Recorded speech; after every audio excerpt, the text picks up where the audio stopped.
Tunay nga po na napakabuti ng ating Diyos. At gusto ko lang po na mag-pause tayo ng ilang minutes para yung i-meditate natin yung goodness ng Lord sa bawat isa. Sa pag-iingat, sa bawat biyaya na kanyang binibigay sa atin, sa nakaraang mundo, sa kalakasan, sa buhay.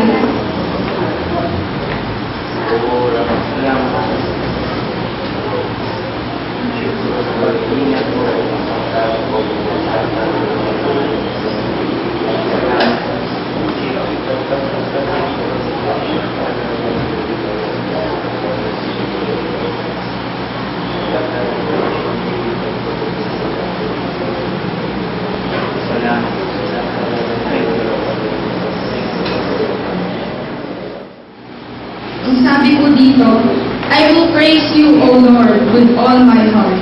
Before the gods, I will sing your praise. I will bow down toward your holy temple, and will praise your name for your love and your faithfulness. For you have exalted above all things your name and your word. When I called, you answered me. You made me bold and stout-hearted. May all the kings of the earth praise you, O Lord, when they hear the words of your mouth. May they sing of the ways of the Lord, for the glory of the Lord is great.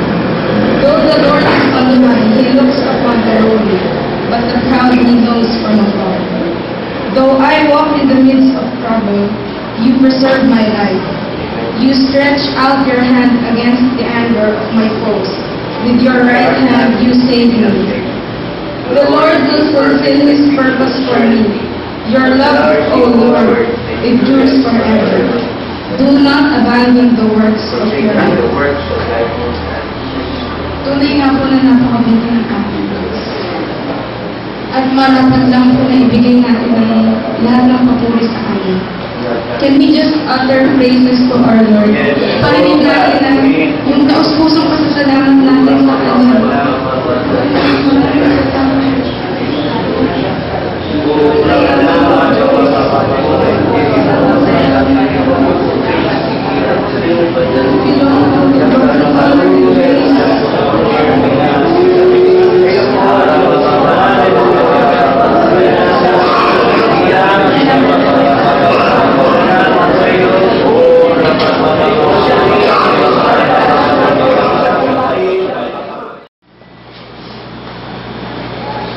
Hindi ako makakapuhag ng sasabihin. Ito na lang sasabihin ko dahil sa nangyari na ginawa nating pagsamba sa Diyos at ito'y talagang pagka-pure. Nagbubunga ng nagbubunga. Kaya itong babae na ito na nandito ngayon sa entablado ay nais niyang makita tayo at ang kanyang anak kasi siya yung breadwinner. Actually wala silang pumasahe from Palawan para mag-aeroplano. Pero dahil nagpupumilit siya, ayaw kong pangunahan yung kanyang sinasabi, pero siguro makita tayo ngayon, parang isang biyaya na ng Diyos na makita tayo dahil sabik-sabik sila sa ginawa natin na pagsamba sa Diyos. At ito ang isang epekto, nagpumilit siya makalipad, makasakay ng aeroplano. Hindi ko alam kung ano lang ang kanyang puso. Pero siguro na yan. Magandang umaga po sa inyong lahat. Ganda po kay Pastor, kay Uncle, at ako po sa kanyang mga anak, sa inyo po lahat ng member ng church na ito. Labis ko po pinasasalamatan sa oras na ito ang inyong pagtulong sa aking anak at sa aking apo na kaya napakahirap ng buhay namin. Hindi ko pumunta dito sa inyo para lang kayo yung aking mapasalamatan. Parang hindi ko kaya magsalita dito sa inyong harapan, pero sa ginawa yung kabutihan para sa aking pamilya. Sa oras na ito, dinakasang loob ko para nang maharap ko kayo. Ang ginawa yung kabutihan sa aking pamilya, hindi ko makakalimutan ang mga buhay na buhay. Hanggang dito na lang po. Marami pong salamat sa inyo.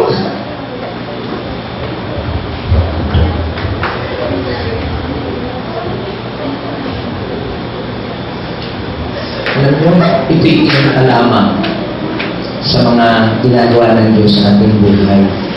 You know, families after families, after families, families after families, pamilya po ang dadalhin ng Diyos sa kanyang kaharian sa pamamagitan mo, sa pamamagitan ko, lalo pa ng ating mga anak. Sapagkat this is our time of harvesting. Dahil pa po nito ang anumang mga estilo, how to maparami ang church. Dahil yung presensya lang ng Diyos na nasa sa atin, enough na po para habulin na ang Diyos.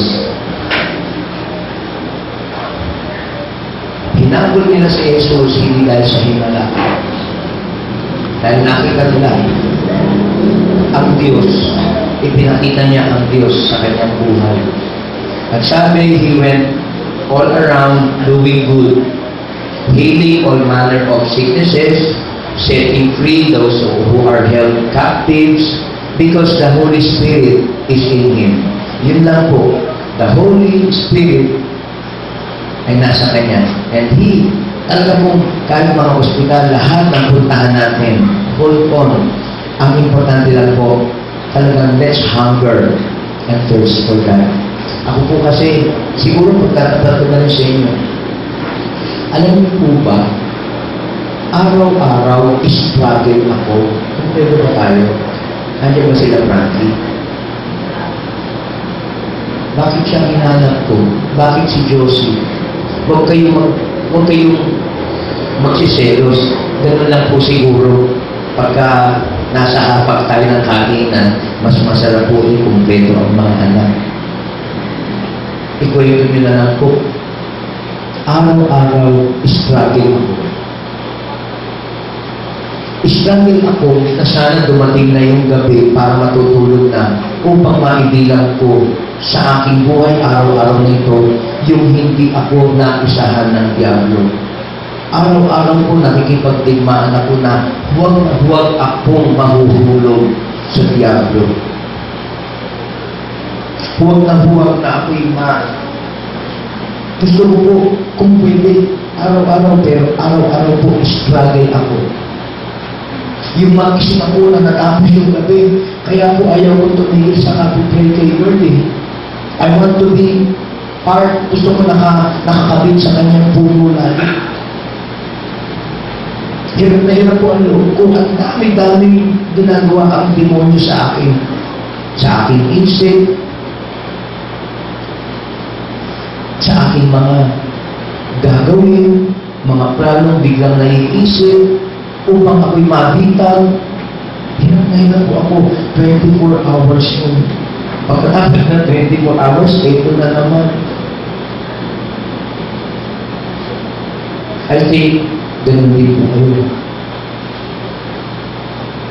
Pero kahit nahirap man, I thank the Lord. Kasi, sabi na, when I call, you hear me and strengthens me.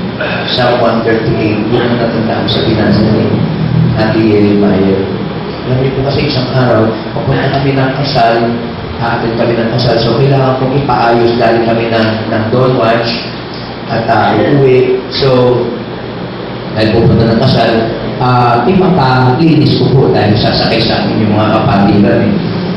Para malinis-linis man lang. So, inilabas ko yung jeep.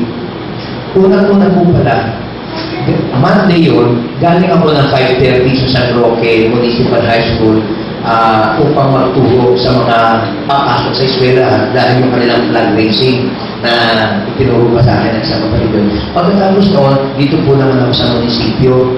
Eh, ang sarap, kasama ko yung aking pamilya, si Ate Nek, si Ate Ale, at saka si Hana. So, na-witness nila. Nalinis nila yung wala akong mikropono. May mikropono nga ang nakakarinig lang. Talagang sinasaway mo yung ingay tapos may mga tao pa sa labas. But anyway, hindi ang kwento ko. Katatapos namin sa munisipyo. So, kung nag-almusal na mga kapyan at ako pa po yung nag-pray sa munisipyo, na-witness nila yung ginagawa. Tapos mayroong akong poso, yung ating parking and yung sa mga humuhuli dyan sa kalye. So, yun po, hanggang sa pag-uwi namin, Pag-uwi ngayon ay inilabas ko yung jeep dahil papalinis ko yung kotse. Dahil sasakyan na. So, paglabas ko, inilabas ko yung kotse, punta ako sa car wash. And pagdating doon, pumunta naman ako sa para medyo magpa-trip naman ng konti dahil nakasal. So, natapos, kinuha ko yung kotse, tapos pinalik ko, tapos aral-aral pa ako ng konti, hanggang sa naalala ko yung cellphone. Yung cellphone nga po pala ginamit pa para makunan si Mayor Pagkontuan na makunan sila. Doon nag-post, so nagamit yung cellphone, kaya may buha po kami ni Mayor John Ray. Okay? Buha po ni Pastor. Ang gaganda po ng litrato dahil magaganda yung mga nandun so naalala ko yung cellphone. Pag-alala ko gano'n, tinignan ko yung bagola, tinignan ko tapos inisip ko kung sino may hawak. So nag-alala ngayon si Ate, sabi niya, niring niya tapos nag-ring. So naisip ko yun, ang gulo-gulo ng isip ko, hanggang pa sa tinignan ko sa kotse, dahil lagi akong naglalagay sa akin. Wala po. Ay, tinignan ko sa kotse, natin nga pala sa tinignan ko sa kotse, dahil nakuha ko na. Wala. Ngayon, nirinig niya, inisip ko ngayon kung dito kaya sa aming pinag-almusalan. Ang naalala ko, may ka-text pa ako na sasabay sa akin, dala-dala ko na yung kotse, pag-uwi, galing na doon. So, hindi dito sa kakila na wala. Alam ko ninyo, hanap. Hindi nila alam, bumalik ako sa car wash. At pagdating ko sa car wash, yung tinanong ko, ikaw ba yung nag-vacuum? Yung cellphone ko kasi kakong iwan. Nagsarap ako ng isang sanggano. Kaibigan ko, di mo sanggano lang po yun. Anak na ng Diyos yun. Parang sinuntinoli yung itsura. Oo, malaking kulas. Pero, ginagin mo kanya mga sanggano. So, namutla na po yung bata. Dahil siya lang naman ang nag-vacuum. So sabi ko yung cellphone ko ng iba. Ano dito nakalagay. So, deny to death po siya at talaga namumutla. To the point na sabi ko, wala namang problema sa akin sa iyo ang may problema kasi hindi naman ako makikipag-away sa iyo. Ang point ko, dadaputin ka na lang. Kasi kahit ano gawin mo, ikaw yung at nandiyan yung cellphone, ikaw yung nag-vacuum. Unang-una, sa loob po, uulit ka lang ng barangay. Kung hindi maging police matter, lahat naman may hanggang sa deny to death siya talaga. Ang sabi pa nga niya, meron nga po na taxi dito, may nangyari na nagalaw niya. Hanggang sa na ibalik naman, sabi nga mo sa kanya nung driver, huwag mo nang ulitin yan. So sabi ko, dinagdagan mo pa ngayon ang kaso mo. So dinagdagan mo pa ako. Proven na ikaw ay ganyan, talaga nakikinig mo sabihin. Alam po niyo, ang sinasabi niya, hindi ko na po talaga inuulit yung wala akong magagawa. So, pag-uwi ko po, naisip ko yung jeep. Alis ako ng bahay, doon ko ipinarada sa labas at nandun lang. Tapos, pag dungaw ni Ate sa bintana, bakit? Hindi na ko yung jeep. Dali mo, sabi niya. Kasi, alam niya, nire-ring kung sakal. Alam niyo, pagdating ko doon, amin yung cellphone.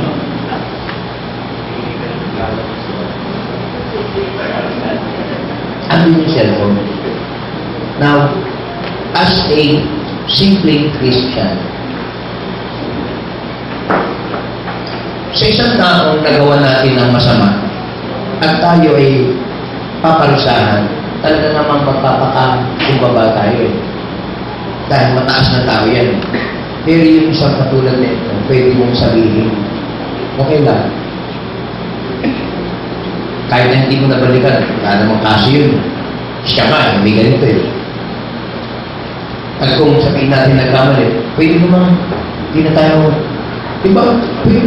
Sino ba yung bata lang? Mga edad nun mga 14, 15 to 16 years old. Pero sa akin po, sa araw-araw na struggle ko. Para masunod ang gusto ng Diyos sa buhay ko. Pastor na yan, pero marami pa pang atake.